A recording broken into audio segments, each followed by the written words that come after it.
Hi guys, today I'm going to explain you about the BCom first year syllabus, that is business management and startups. ಅದರಲ್ಲಿ first module ನೋಡ್ಬೋದಾದರೆ ನಾವು principles and functions of management ಇದೆ. ಈ lesson ಏನು ಅಂದರೆ ನಮಗೆ functions principles ಹೇಳ್ಕೊಡುತ್ತೆ ಮ್ಯಾನೇಜ್ಮೆಂಟಲ್ಲಿ ಹೇಗೆ ನಾವು work ಮಾಡಬೇಕು ಅಂತ. ಇನ್ನು ಮೀನಿಂಗ್ ಆಫ್ ಮ್ಯಾನೇಜ್ಮೆಂಟ್ ನೋಡೋಣ. Let us see the meaning of management. Management is a process of planning, directing, organizing, leading, motivating and controlling the human resources. ನಮ್ಮ ಮ್ಯಾನೇಜ್ಮೆಂಟ್ ಏನು ಹೇಳುತ್ತೆ ಅಂದರೆ it is a process of planning. ನಾವು management ಮಾಡಿದ್ರೆ otherwise ಒಂದು company start ಮಾಡಿದ್ರೆ ಅದ್ರಲ್ಲಿ ನಾವು ಪ್ಲ್ಯಾನಿಂಗ್ ಹೇಗೆ ಮಾಡಬೇಕು, ಡೈರೆಕ್ಟಿಂಗ್ ಹೇಗೆ ಮಾಡಬೇಕು, ಆರ್ಗನೈಸಿಂಗ್ ಮತ್ತು leading, motivating, controlling the human resources. ಒಂದು ಎಂಟರ್ಪ್ರಿನರ್ ಏನಾದರೂ ಮ್ಯಾನೇಜ್ಮೆಂಟ್ ಸ್ಟಾರ್ಟ್ ಮಾಡಿದ್ರೆ ಹೇಗೆ ಪ್ಲ್ಯಾನ್ ಮಾಡಬೇಕು, ಡೈರೆಕ್ಟ್ ಮಾಡಬೇಕು ಮತ್ತು ಆರ್ಗನೈಸ್, ಕಂಟ್ರೋಲಿಂಗ್ ಆಫ್ ಹ್ಯೂಮನ್ ಬೀಯಿಂಗ್ಸ್ನ ಹೇಗೆ ಮಾಡಬೇಕು ಅಂತ ಒಬ್ಬ ಎಂಟರ್ಪ್ರಿನರ್ ತಿಳ್ಕೊಂಡಿರಬೇಕು. That is the management meaning. Planning, directing, all we should be have in the management. Definition of management. According to Howard Kuntz, management is the art of getting things done through and with people in formally organized group. Means ನಾವು ಹೇಳ್ಬೋದಲ್ಲ, ನೀವು first definition ಬರಿಬೇಕು ಅಂದರೆ accounting ಅಂತ ಬರೀಲೇಬೇಕು, otherwise marks ಕೊಡಲ್ಲ. Management ಬಂದು 2 ಮಾರ್ಕ್ಸಿಗೆ questions ಕೇಳ್ಬೋದು, definition ಬಂದು 2 ಮಾರ್ಕ್ಸಿಗೆ ಕೇಳ್ಬೋದು. ಇವೆರಡರಲ್ಲಿ ಒಂದು ಕೇಳ್ತಾರೆ. ಅದೇ ಫಸ್ಟ್ ಸ್ಟಾರ್ಟಿಂಗ್ ಅಕಾರ್ಡಿಂಗ್ ಅಂತ ಸ್ಟಾರ್ಟ್ ಮಾಡಬೇಕು. According to author name Howard Kuntz, management is the art of getting things done through people and with the formally organized group. ಅಂದರೆ ಇದು ಮ್ಯಾನೇಜ್ಮೆಂಟ್ ಒಂದು ಆರ್ಟ್ ಆಗಿರುತ್ತೆ. ಗೆಟ್ಟಿಂಗ್ ಥಿಂಗ್ಸ್ ಅಂದರೆ ನಮ್ಮ ಪೀಪಲಿಂದ ಹೇಗೆ ನಾವು ಮೀನ್ಸ್ ಔಟ್ಪುಟ್ ತೊಗೊಳ್ತೀವಿ, ಮೀನ್ಸ್ ಅವ್ರ effect and controlling, leading, motivate ಎಲ್ಲ ಮಾಡಿ ನಾವು ಹೇಗೆ ಔಟ್ಪುಟ್ ತೊಗೊತೀವಿ ಅದನ್ನ ಮ್ಯಾನೇಜ್ಮೆಂಟಲ್ಲಿ ತುಂಬ ಪ್ರಿಫರ್ ಮಾಡ್ತೀವಿ. Means it is an organised group. ಒಂದು ಮ್ಯಾನೇಜ್ಮೆಂಟಲ್ಲಿ ಗ್ರೂಪ್ ಇರುತ್ತೆ, that is the employees, that is call the management is an formally organised group. Otherwise ಇನ್ನೊಂದು ಬರಿಬೋದು definition. According to Mary Parker Follett, states that management is the art of getting things done through people. Management ಬಂದು ಪೀಪಲಿಂದನೇ form ಆಗಿರುತ್ತೆ ಅಂತ marry poker Follett ಅವರು ಹೇಳ್ತಾರೆ. This is the definition of management. Next, importance of management. In importance of ಮ್ಯಾನೇಜ್ಮೆಂಟಲ್ಲಿ importance to the business and industry ಇದೆ, ಮತ್ತು importance to the society ಇದೆ, important to the business ಇದೆ. ಒಂದೊಂದೇ ಪಾಯಿಂಟ್ ನೋಡ್ಕೊಂಡು ಹೋಗೋಣ. First, importance to the management and industries. First point, to protect the interest of shareholders in order to give them the highest return. ಅಂದರೆ ನಾವು ಬಿಸ್ನೆಸ್ಸಲ್ಲಿ share holders ನಮ್ಮ ಬಿಸ್ನೆಸ್ಗೆ ಶೇರ್ಸ್ನ ಕೊಡ್ತಾರೆ in order to give the highest return. ಅವ್ರ share interest ಆಗಿದಾಗ ನಮ್ಮ ಬಿಸ್ನೆಸ್ಸಲ್ಲಿ ಶೇರ್ ಮಾಡಿದಾಗ ನಾವು ಅವ್ರಿಗೆ ಇಂಟ್ರೆಸ್ಟ್ ಜಾಸ್ತಿ ಕೊಡಬೇಕಾಗುತ್ತೆ. That is the main important of business. Importance, ನಾವು ಅವ್ರ ಶೇರ್ ಹೋಲ್ಡರ್ಸ್ಗೆ ಇಂಪಾರ್ಟೆನ್ಸ್ ಕೊಡಬೇಕಾಗುತ್ತೆ, ಮತ್ತು ಅವ್ರ ಇಂಟ್ರೆಸ್ಟ್ ಶೇರ್ ನಮಗೆ ಕೊಟ್ಟರೆ ಅವ್ರ ಇಂಟ್ರೆಸ್ಟ್ ಹಾಕಿ ಹೈಯೆಸ್ಟ್ ರಿಟರ್ನ್ ಅವ್ರು ಮೀನ್ಸ್ ಶೇರ್ ಎಷ್ಟಾಗಿರುತ್ತೋ ಅದಕ್ಕಿಂತ 2% ಜಾಸ್ತಿ ಕೊಡಬೇಕಾಗುತ್ತೆ. That is the first point. To charge reasonable prices. ಬಿಸ್ನೆಸ್ಸಲ್ಲಿ ಒಂದು ಪ್ರಾಡಕ್ಟಿಗೆ ಇಷ್ಟೇ ಪ್ರೈಸಸ್ ಅಂತ ಇರುತ್ತೆ, ಆ ಲಿಮಿಟಲ್ಲಿ ಮಾತ್ರ ಚಾರ್ಜ್ ಮಾಡಬೇಕು ಅಂತ. It is the importance of management. To avoid unhealthy trade practices. Means ಈಗ ಟ್ರೇಡಲ್ಲಿ ಒಂದೊಂದು ಸತಿ ಜಾಸ್ತಿ ಬಿಸ್ನೆಸ್ ಹೈಕ್ ಹೋಗುತ್ತೆ ಮತ್ತು ಕಮ್ಮಿ ಬರುತ್ತೆ, ಅದನ್ನೆಲ್ಲ ನಾವು ಬಿಸ್ನೆಸ್ಸಲ್ಲಿ ಅವಾಯ್ಡ್ ಮಾಡಬೇಕು. ಅನ್ಹೆಲ್ತಿ ಟ್ರೇಡ್ ಪ್ರಾಕ್ಟೀಸಸ್ನ ನಾವು ಅವಾಯ್ಡ್ ಮಾಡಿದ್ರೆ ಬಿಸ್ನೆಸ್ಸಲ್ಲಿ ನಮ್ಮ ಮ್ಯಾನೇಜ್ಮೆಂಟ್ ಸ್ಮೂತ್ಲಿಯಾಗಿ ರನ್ ಆಗುತ್ತೆ. To utilise the resources of the firm effectively. ನಮ್ಮ ರಿಸೋರ್ಸಸ್ನ ಫರ್ಮ್ನ ಎಫೆಕ್ಟಿವ್ ಆಗಲಿ ನಾವು ಸ್ಮೂತಾಗಿ ರನ್ ಮಾಡ್ಕೊಂಡು ಹೋಗಬೇಕು ಬಿಸ್ನೆಸ್ಸಲ್ಲಿ. Importance to the society. ಇದರಲ್ಲಿ ಫಸ್ಟ್ ಪಾಯಿಂಟ್ ಬಂದು ಟು ಪ್ರೊವೈಡ್ ಎಂಪ್ಲಾಯ್ಮೆಂಟ್ ಆಪರ್ಚುನಿಟೀಸ್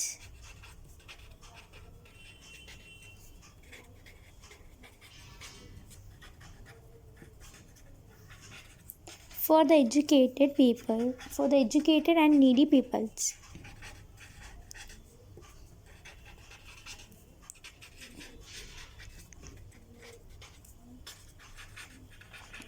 ಇದರಲ್ಲಿ ನಾವು provide employment opportunities for the educated and needy job securities. ಸೊಸೈಟಿನಲ್ಲಿ ನಾವು ಎಂಪ್ಲಾಯ್ಮೆಂಟ್ ಮಾಡಿರೋರಿಗೆ ಮತ್ತು ಎಜುಕೇಷನ್ ಮಾಡಿರೋರಿಗೆ ಜಾಬ್ ಸೀಕರ್ಸ್ಗೆ ನಾವು ಜಾಬ್ ಕೊಡಬೇಕಾಗುತ್ತೆ. ಯಾರು ವೆಲ್ ಎಜುಕೇಟೆಡ್ ಇರುತ್ತೋ ಅಂಥವ್ರಿಗೆ ಆಪರ್ಚುನಿಟೀಸ್ ಕೊಡಬೇಕಾಗುತ್ತೆ, employment opportunities in the society. It is the main important of A business. ನಾವು ಒಂದು ಬಿಸ್ನೆಸ್ ರನ್ ಮಾಡಬೇಕು ಅಂದರೆ ಎಜುಕೇಟೆಡ್ ಪರ್ಸನ್ಸ್ನ ಮತ್ತು ನೀಡಿ, ಯಾರಿಗೆ ಜಾಬ್ ಬೇಕು ಮೀನ್ಸ್ ನೀಡಾಗಿರುತ್ತೋ ಅವ್ರಿಗೆ ಕೊಡಬೇಕಾಗುತ್ತೆ, ಮತ್ತು employment opportunities. Next point is to ensure hygienic disposal of smoke and ways to prevent industrial pollution.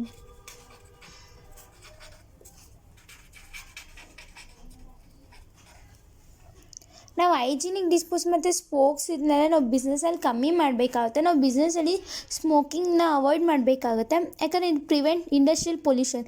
ಇಂಡಸ್ಟ್ರಿಯಿಂದ ನಾವು ಹೇರನ್ನು ಬಿಡೋದೆಲ್ಲ ಸೊಸೈಟಿಗೆ ಆರ್ ನೇಚರ್ಗೆ ಅನ್ಹೆಲ್ತಿ ಆಗುತ್ತೆ. ಯಾಕಂದರೆ ನಾವು ಇಂಡಸ್ಟ್ರಿಯಿಂದ ವೇಸ್ಟೇಜ್ನ ಬಿಡ್ತಿದ್ರೆ ಹೇರ್ನ ಟುವರ್ಡ್ಸ್ ದ ಸ್ಕೈ, ಅದು ನೇಚರೆಲ್ಲ ಹಾಳು ಮಾಡಿ ನಮ್ಮ ಸೊಸೈಟಿನೇ ಹಾಳು ಮಾಡೋದು.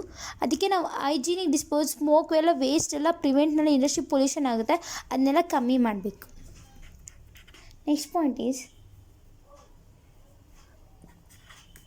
to participate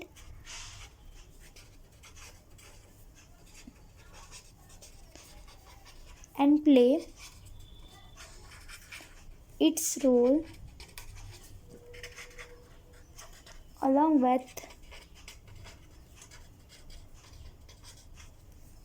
government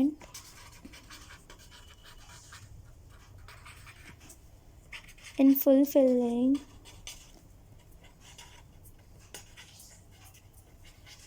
responsibilities to the society. To participate and play its role along with government in fulfilling responsibility to the society. ನಾವು ಪಾರ್ಟಿಸಿಪೇಟ್ ಮಾಡಬೇಕಾಗುತ್ತೆ rules and regulations of government.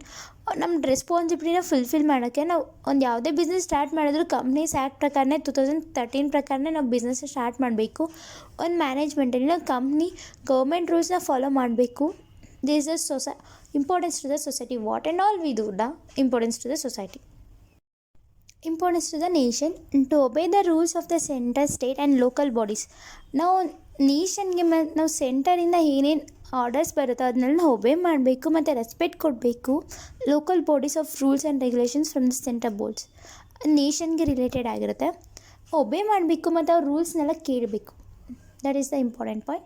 To pay the fines, duties and taxes due to the government, promoting and regulate. ನಾವು duty ಮತ್ತು ನಮ್ಮ responsibility follow ಮಾಡಿಲ್ಲ ಅಂದರೆ taxes ಕಟ್ಟಬೇಕಾಗುತ್ತೆ. ಈಗ ಒಂದು ನಮ್ಮ ಕಂಪ್ನಿ ಸ್ಟಾರ್ಟ್ ಮಾಡಿದ್ರೆ ಅದಕ್ಕೊಂದು ಗೌರ್ಮೆಂಟಿಂದ ರೂಲ್ಸ್ ಆಗಲಿಲ್ಲ ಮೀನ್ಸ್ ನಾವು ಕಂಪ್ನೀಸ್ ಆ್ಯಕ್ಟ್ ರಿಜಿಸ್ಟರ್ ಆಗಿಲ್ಲ ನಾವು ಟ್ಯಾಕ್ಸಸ್ನ ಪೇ ಮಾಡಬೇಕಾಗುತ್ತೆ. ಮತ್ತು ನಾವೇನಾದ್ರು ಮಿಸ್ಟೇಕ್ ಮಾಡಿದ್ರೆ ಫೈನ್ಸ್ ಕಟ್ಟಬೇಕಾಗುತ್ತೆ to the government.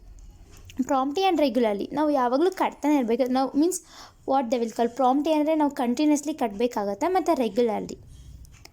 Next point is importance to the consumer. Delivering after sales service means ನಮ್ಮ ಸೇಲ್ಸ್ ಜಾಸ್ತಿ ಆದಷ್ಟು delivery after the sales service ಆಗ್ತಾನೆ ಇರುತ್ತೆ.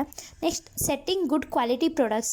ನಾವು ಕನ್ಸ್ಯೂಮರ್ಸ್ಗೆ good quality and quantity products ಕಳಿಸಿದ್ರೆ ನಮ್ಮ ಕನ್ಸ್ಯೂಮರ್ಸ್ ಜಾಸ್ತಿ ಆಗ್ತಾರೆ ಹೊರತು ಕಮ್ಮಿ ಆಗೋಲ್ಲ. That is a setting good quality products. Reasonable pricing of the pricing. ನಾವು ಪ್ರೈಸ್ನೆಲ್ಲ ಹೈಯಲ್ಲಿ ಇರಬಾರ್ದು, ಕ್ವಾಂಟಿಟಿ ತಕ್ಕನಂಗೆ ನಾವು ಪ್ರೈಸಸ್ನ ಇಡಬೇಕು. It will attracts the consumers. ಅವ್ರು ಬಂದು ನಮ್ಮ ಬಿಸ್ನೆಸ್ಸಲ್ಲಿ ತೊಗೊತಾರೆ. That is the product's quality and quantity. They will attract the consumers. Scope of management, subject matter of management, functional areas of management, interdisciplinary approach, universal phenomena. First point subject matter of management ಅಂದರೆ ಇದು planning, dieting, controlling, coordinating. ನಾವು ಒಂದು ಮ್ಯಾನೇಜ್ಮೆಂಟಲ್ಲಿ ಹೇಗೆ planning ಮಾಡ್ತೀವಿ ಮತ್ತು ನಮ್ಮ ಬಿಸ್ನೆಸ್ಸಲ್ಲಿ ಹೇಗೆ responsibilities ಮತ್ತು ಕಮ್ಯುನಿಕೇಷನ್ ವಿತ್ ನಾವು ವರ್ಕರ್ಸ್ ಮತ್ತು ಅದರ್ ವರ್ಕರ್ಸ್ ಹೇಗೆ ಕಮ್ಯುನಿಕೇಟ್ ಮಾಡ್ತೀವಿ ಅಂತ ಸಬ್ಜೆಕ್ಟ್ ಮ್ಯಾಟರ್ ಆಫ್ ಮ್ಯಾನೇಜ್ಮೆಂಟ್ ಹೇಳ್ಕೊಡುತ್ತೆ. Next functional areas of management means ನಮ್ಮ ಫಂಕ್ಷನ್ ಏರಿಯಾ. ಈಗ ನಮ್ಮ ಮ್ಯಾನೇಜ್ಮೆಂಟ್ಸ್ ಫಿಕ್ಸ್ ಆಗಿದೆ with financially, marketing, production, human resources management. ನಮ್ಮ ಫಂಕ್ಷನ್ ಪ್ರೊಡಕ್ಷನ್ ಇರುತ್ತೆ. ನೆಕ್ಸ್ಟ್ ಫಿನಾನ್ಷಿಯಲ್ ಇದಿರುತ್ತೆ. ಮಾರ್ಕೆಟಿಂಗ್ ಹೇಗೆ ಮಾಡ್ತೀವಿ ಅಂತ ಫಂಕ್ಷನಲ್ ಏರಿಯಾ ಆಫ್ ಮ್ಯಾನೇಜ್ಮೆಂಟ್ ಹೇಳ್ಕೊಡುತ್ತೆ. ಫಿನಾನ್ಷಿಯಲಿಂದ ಹೇಗೆ ನಮ್ಮ ಅಕೌಂಟಿಂಗ್ ಪ್ರಾಫಿಟ್ ಆಗ್ತಿದೆಯಾ, ಲಾಸ್ ಆಗ್ತಿದೆಯಾ. ನೆಕ್ಸ್ಟ್ ಮಾರ್ಕೆಟಿಂಗ್ ಅಂದರೆ ನಮ್ಮ ಪ್ರಾಡಕ್ಟ್ಸ್ ಹೇಗೆ ನಡೀತಿದೆ ಮಾರ್ಕೆಟಿಂಗಲ್ಲಿ ಮೀನ್ಸ್ ಮಾರ್ಕೆಟಲ್ಲಿ. ಪ್ರೊಡಕ್ಷನ್ ಮ್ಯಾನೇಜ್ಮೆಂಟ್ ನಮ್ಮ ಪ್ರೊಡಕ್ಷನ್ ಹೇಗೆ ಇನ್ಕ್ರೀಸ್ ಆಗ್ತಿದೆ, ಡಿಕ್ರೀಸ್ ಆಗ್ತಿದೆ ಮತ್ತು production quantity of products. Human resources management. Human resources ಅಂದರೆ ನಮ್ಮ ಎಂಪ್ಲಾಯೀಸ್ ಎಲ್ಲ ಹೇಗೆ ವರ್ಕ್ ಮಾಡ್ತಿದ್ದಾರೆ ಅಂತ ಹೇಳುತ್ತೆ. Interdisciplinary approach. Next point is interdisciplinary approach. In order to management body of discipline, this is the discipline of management. ನಾವು worker ಆಗಿ ನಮ್ಮ ಮ್ಯಾನೇಜ್ಮೆಂಟಲ್ಲಿ ನಾವು ಡಿಸಿಪ್ಲಿನ್ ಆಗಿರಬೇಕು. ಇಂಟರ್ಡಿಸಿಪ್ಲಿನಿ ಆಗಿ we cannot behave that like. That is the main important ಒಂದು ಬಿಸ್ನೆಸ್ಸಲ್ಲಿ ಅವ್ರ ಮ್ಯಾನೇಜ್ಮೆಂಟಲ್ಲಿ. Next universal phenomena. ಒಂದು ಮ್ಯಾನೇಜ್ಮೆಂಟ್ ಅಂದರೆ universe all over the world. ಆ ಬಿಸ್ನೆಸ್ಸಲ್ಲಿ ನಾವು ಹೇಗೆ ಯೂನಿವರ್ಸಲ್ಲಿ ನಾವು ಹೇಗೆ ಮ್ಯಾನೇಜ್ ಮಾಡ್ಬೋದು ಮತ್ತು ನಮ್ಮ ಬಿಸ್ನೆಸ್ ಎಷ್ಟು ಡೆವಲಪ್ ಆಗಿದೆ, ನಮ್ಮ ಮ್ಯಾನೇಜ್ಮೆಂಟ್ ಎಲ್ಲಿವರೆಗೂ ಮ್ಯಾನೇಜರ್ಸ್ ಆಗ್ತಿದೆ ಅಂತ ಯೂನಿವರ್ಸಲಿ ಫಿನಾಮಿನನ್ ಹೇಳುತ್ತೆ. ಅಂದರೆ it is present all the shapes of life, no doubt there may be slightly variations approach of style in management. ಅಂದರೆ ನಮ್ಮ ಮ್ಯಾನೇಜ್ಮೆಂಟಲ್ಲಿ ಹೇಗೆ ನಾವು ಫಿನಾಮಿನ ಮತ್ತು ಯೂನಿವರ್ಸಲಿ ಇಂಪ್ರೂವ್ ಆಗಿದ್ದೀವಿ ಅಂತ ನಮ್ಮ ಮ್ಯಾನೇಜ್ಮೆಂಟ್ ಹೇಳ್ಕೊಡುತ್ತೆ. This the scope of management. Principles of management. ಇದು ಪ್ರಿನ್ಸಿಪಲ್ಸ್ ಆಫ್ ಮ್ಯಾನೇಜ್ಮೆಂಟ್ ನೀವು ಪ್ರೀವಿಯಸ್ ಇಯರ್ ಸೆಕೆಂಡ್ ಪಿ ಓದಿರ್ತೀರ. 14 ಪ್ರಿನ್ಸಿಪಲ್ಸ್ ಆಫ್ ಹೆನ್ರಿ ಫೈಲ್ ಅಂತ. ಅದೇ ಪ್ರಿನ್ಸಿಪಲ್ಸ್ ಆಫ್ ಮ್ಯಾನೇಜ್ಮೆಂಟ್ ಇದೆ, 14 ಪ್ರಿನ್ಸಿಪಲ್ಸ್ ಇದೆ Henri Fayol according to that is the principles of management. First is division of work, authority and responsibility, discipline, unit of command, unity of direction, subordination of individual interest and general interest, fair remuneration to workers, centralization, scala chain principle, order, equity, stability of staff, initiative, aspirate, recops. Division of work. ನಾವು ಮ್ಯಾನೇಜ್ಮೆಂಟಲ್ಲಿ ನಾವು work ಮಾಡ್ತಾ ಇದ್ರೆ ಅದು ಹೇಗೆ divide ಮಾಡಬೇಕು ಮ್ಯಾನೇಜ್ಮೆಂಟಲ್ಲಿ according to the workers, that is the division of work. Authority and responsibility ಅಂದರೆ ನಮಗೊಂದು ರೆಸ್ಪಾನ್ಸಿಬಿಲಿಟಿ ಕೊಟ್ಟಿರ್ತಾರೆ, ಮತ್ತು ಅಥಾರಿಟಿ, ನಾವೊಂದು ಮ್ಯಾನೇಜರ್ ಅಂದರೆ ನಮಗೊಂದು ಅಥಾರಿಟಿ ಇರುತ್ತೆ. ಎಲ್ಲ ಎಂಪ್ಲಾಯೀಸ್ನ ಗೈಡೆನ್ಸ್ ಮಾಡಿ ನಮ್ಮ ಪ್ರೊಡಕ್ಷನ್ನ ಫುಲ್ಫಿಲ್ ಮಾಡಿ ಇಂಪ್ರೂವ್ ಮಾಡಬೇಕು ಅಂತ. ರೆಸ್ಪಾನ್ಸಿಬಿಲಿಟಿ ಅಂದರೆ ಅದು equal to authority only. Responsibility ಈಗ ಒಬ್ಬರು ನಮ್ಮ ಮ್ಯಾನೇಜರ್ ಕೊಟ್ಟು ಅವ್ರ ಕಡೆಯಿಂದ ವರ್ಕ್ ಆಗಲೇಬೇಕು ಮತ್ತು ಇವತ್ತು ಪ್ರೊಡಕ್ಷನ್ ಆಗಬೇಕು ಅಂದರೆ ಅದು ನಾವು ಮಾಡಲೇಬೇಕು. That is the authority and responsibility. Means ಒಂದು ರೆಸ್ಪಾನ್ಸಿಬಿಲಿಟಿ ಕೊಟ್ಟರೆ ಅದನ್ನ ಫಾಲೋ ಮಾಡಬೇಕು ಅಂತ. Next discipline. ನಾವೊಂದು ಬಿಸ್ನೆಸ್ಸಲ್ಲಿ ಮ್ಯಾನೇಜ್ಮೆಂಟ್ ಅಥವಾ ಬಿಸ್ನೆಸ್ಸಲ್ಲಿ ನಾವು ಡಿಸಿಪ್ಲಿನಾಗಿ ವರ್ಕ್ ಮಾಡಿ ಕರೆಕ್ಟ್ ಟೈಮಿಗೆ ಇನ್ ಟೈಮ್ ಹೋಗ್ತೀವಿ, ಇನ್ ಟೈಮ್ ಔಟ್ ಆಗ್ತೀವಿ, ಹೇಗೆ ಡಿಸಿಪ್ಲಿನ್ ಮತ್ತು ನಮ್ಮ ಡ್ರೆಸ್ ಸೆನ್ಸ್ ಅದೆಲ್ಲ ನಮ್ಮ ಬಿಹೇವಿಯರ್ನ ಮ್ಯಾನೇಜ್ ಮಾಡುತ್ತೆ ಮತ್ತು ಡಿಸಿಪ್ಲಿನ್ ಆಗಿರಬೇಕು ಅಂತ ನಮ್ಮ ಮ್ಯಾನೇಜ್ಮೆಂಟ್ ಹೇಳ್ಕೊಡುತ್ತೆ. Unity of command. ಒಂದು ಗೈಡೆನ್ಸ್, ಕಮ್ಯಾಂಡೆನ್ಸ್ ಆಫ್ ನೀವು ಹೇಗೆ ಕೆಲಸ ಮಾಡಬೇಕು ಅಂತ ಒಂದು ಕಮ್ಯಾಂಡ್ ಒಬ್ಬ ಮ್ಯಾನೇಜರ್ ನೀನು ಈ ಕೆಲಸ ಹೀಗೆ ಮಾಡಬೇಕು ಅಂತ ಕಮ್ಯಾಂಡ್ ಕೊಡ್ತಾನೆ. ಮತ್ತು ಗೈಡೆನ್ಸ್, ನೀನು ಈ ಕೆಲಸ ಹೀಗೆ ಮಾಡಬೇಕು ಹಾಗೆ ಅಂತ. Unity of command. Unity of direction related to unity of command. Direction ಅಂದರೆ ಹೇಗೆ ನೀನು ಈ ದಿಕ್ಕಲ್ಲಿ ಹೋಗು, ಮೀನ್ಸ್ ಈ ಡೈರೆಕ್ಷನ್ ನೀನು ಈ ಕೆಲಸ ಮಾಡಬೇಕು, ಆ ಕೆಲಸ ಮಾಡಬೇಕು ಅಂತ ಡೈರೆಕ್ಷನ್ ತೋರಿಸ್ತಾನೆ ಒಬ್ಬ ಮ್ಯಾನೇಜರ್. ಅಂದರೆ ಇವತ್ತು ನೀನು ಈ ಕೆಲಸ ಮಾಡಿ ನೆಕ್ಸ್ಟ್ ಆ ಪ್ರೊಡಕ್ಷನ್ ಆದಮೇಲೆ ನೆಕ್ಸ್ಟ್ ಟ್ರಾನ್ಸ್ಪೋರ್ಟ್ ಆದಮೇಲೆ ಪಬ್ಲಿಕೇಶನ್ ಮಾಡು ಅಂತ ಹೇಳ್ತಾರೆ. That is the unity of direction. Next subordination of individual interest to general interest. Subordination of individual ಅಂದರೆ ಒಬ್ಬ ಇಂಟ್ರೆಸ್ಟ್ ಹಾಕಿದ್ದವನು ನೆಕ್ಸ್ಟ್ ಜನರಲ್ ಇಂಟ್ರೆಸ್ಟಾಗಿ ಹೇಗೆ ಕನ್ವರ್ಟ್ ಆಗುತ್ತೆ ಒಂದು ಬಿಸ್ನೆಸ್ಸಲ್ಲಿ ಅಂದರೆ ಒಬ್ಬ ಇಂಟ್ರೆಸ್ಟ್ ಆಗ್ತಾನೆ, ನೆಕ್ಸ್ಟ್ ಇನ್ನೊಬ್ಬಂಗೆ ಹೇಳ್ತಾನೆ, ಅದು ನಮ್ಮ ಇಂಟ್ರೆಸ್ಟ್ ಜಾಸ್ತಿ ಆಗ್ತಾ ಹೋಗ್ತಾ ಇರುತ್ತೆ ಮ್ಯಾನೇಜ್ಮೆಂಟಲ್ಲಿ. Next fair remuneration to workers. ನಾವು ಒಂದು ಸ್ಯಾಲ್ರಿ ಕೊಡ್ತಾ ಇದ್ದೀವಿ ಅಂದರೆ ಎಲ್ಲರಿಗೂ ಈಕ್ವಲಾಗಿ ಕೊಡಬೇಕು, ಒಬ್ಬರಿಗೆ ಹೈಕ್ ಮಾಡಿ ಒಬ್ಬರಿಗೆ ಲೋ ಮಾಡಬಾರ್ದು. ಅಂದರೆ ಈಗ ಎಕ್ಸಾಂಪಲ್ ನಾವು ಫ್ಯಾಕ್ಟ್ರಿ ತೊಗೊಂಡ್ರೆ ಅಲ್ಲೊಬ್ಬ ಟೈಲರ್ಗೆ ನಾವು ಎಷ್ಟು ಕೊಡ್ತಾ ಇದ್ದೀವಿ ಅಷ್ಟು ಕೊಡಬೇಕಾಗುತ್ತೆ. ಈಗ ಒಬ್ಬನಿಗೆ 10,000 ಕೊಟ್ಟು ಇನ್ನೊಬ್ನಿಗೆ 9,000 ಕೊಡೋಕ್ಕಾಗಲ್ಲ. So that is the fair remuneration to workers. Centralisation. ನಾವು ಒಂದು ಸೆಂಟ್ರಲೈಸೇಷನ್ ನಮ್ಮ ಕಂಪ್ನಿ ನಡೆಸ್ತಾ ಇದೆ ಅಂದರೆ ಹೌದ we are centralising the companies ಅಂತ ಪ್ರಿನ್ಸಿಪಲ್ಸ್ ಆಫ್ ಮ್ಯಾನೇಜ್ಮೆಂಟ್ ಹೇಳ್ಕೊಡುತ್ತೆ. Scalar chain principle. ಇದೊಂದು ಚೈನ್ ಇರುತ್ತೆ, ಒಂದು ಗ್ರೂಪ್ ಲೆವೆಲ್ AB ಅಂತ. ಈಗ ನಾವು ಒಂದು scalar chain, this is the scalar chain AB. ಇದು ABC. ಇದನ್ನು ಸಿಗೆ ಕಮ್ಯುನಿಕೇಟ್ ಮಾಡಬೇಕಾಗುತ್ತೆ. ಇದನ್ನು ಮಧ್ಯದಲ್ಲಿ B ಇರ್ತಾನೆ, ಬಟ್ ಇದು ಡೈರೆಕ್ಟಾಗಿ ಹೋಗೋಕ್ಕಾಗಲ್ಲ. ಎಯಿಂದ ಬಿಗೆ ಹೋಗಿ ಬಿಯಿಂದ ಸಿ. ಇಲ್ಲಿ okay, workers, manager, director. Worker ಏನು ಡೈರೆಕ್ಟ್ನ ಮೀಟ್ ಮಾಡಬೇಕಾಗುತ್ತೆ, ಬಟ್ ಡೈರೆಕ್ಟಾಗಿ ಮೀಟ್ ಮಾಡೋಕ್ಕಾಗಲ್ಲ ಡೈರೆಕ್ಟ್ನ. ಇವ್ರು ಮ್ಯಾನೇಜರ್ ಅರ್ಥ ಹೋಗಿ ಮ್ಯಾನೇಜರಿಂದ ಪರ್ಮಿಷನ್ ಕೇಳಿ ಡೈರೆಕ್ಟ್ನ ಮೀಟ್ ಮಾಡಬೇಕಾಗುತ್ತೆ. That is the scalar chain. ಒಂದು ಲೆವೆಲಿಂದ ಇನ್ನೊಂದು ಲೆವೆಲ್ಲು. ಇದು ಮಧ್ಯದಲ್ಲಿ M and N ಅಂತ ಇರುತ್ತೆ. ಇವರು ಅಷ್ಟೇ as it is both also same.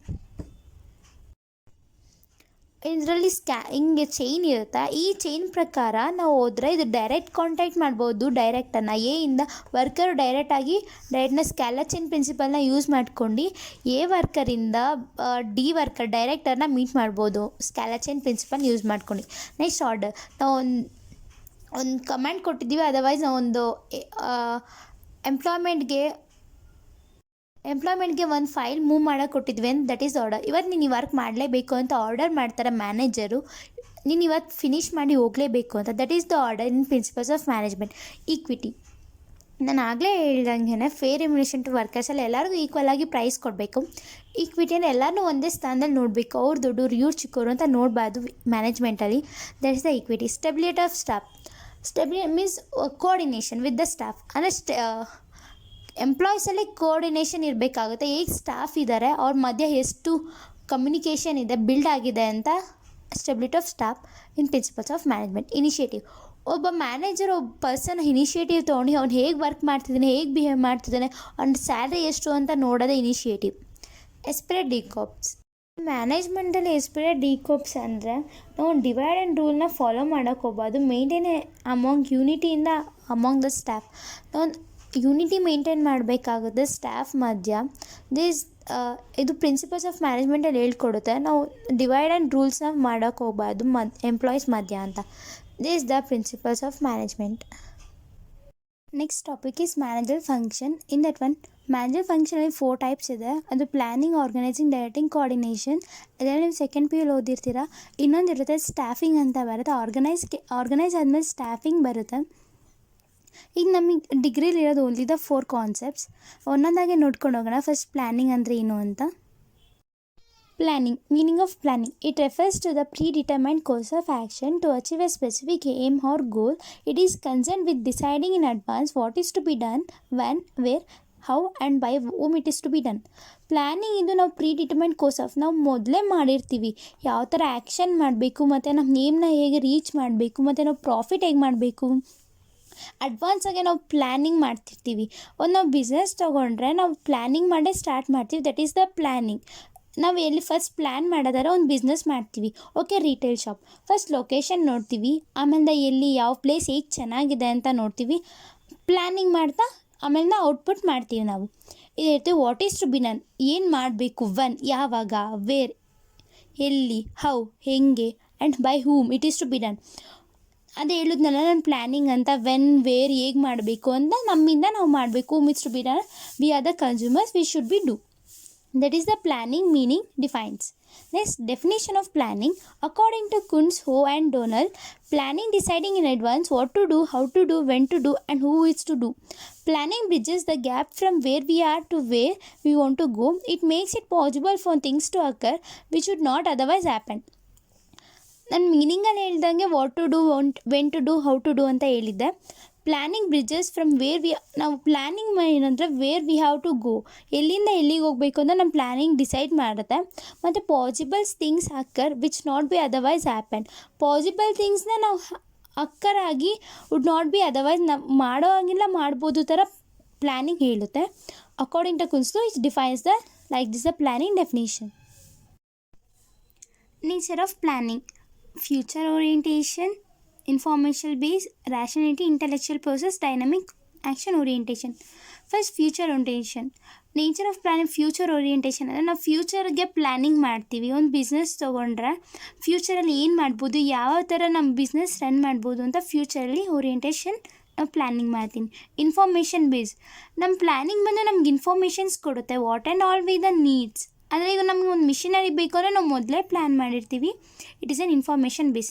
Rationality ಅಂದರೆ how much the purpose the planning is according to going, ಹೇಗೆ ನಮ್ಮ ಪ್ಲ್ಯಾನ್ ವರ್ಕ್ ಆಗುತ್ತೆ ಅಂತ. ಇನ್ನೊಂದು ರ್ಯಾಷನಾಲಿಟಿ. Intellectual process.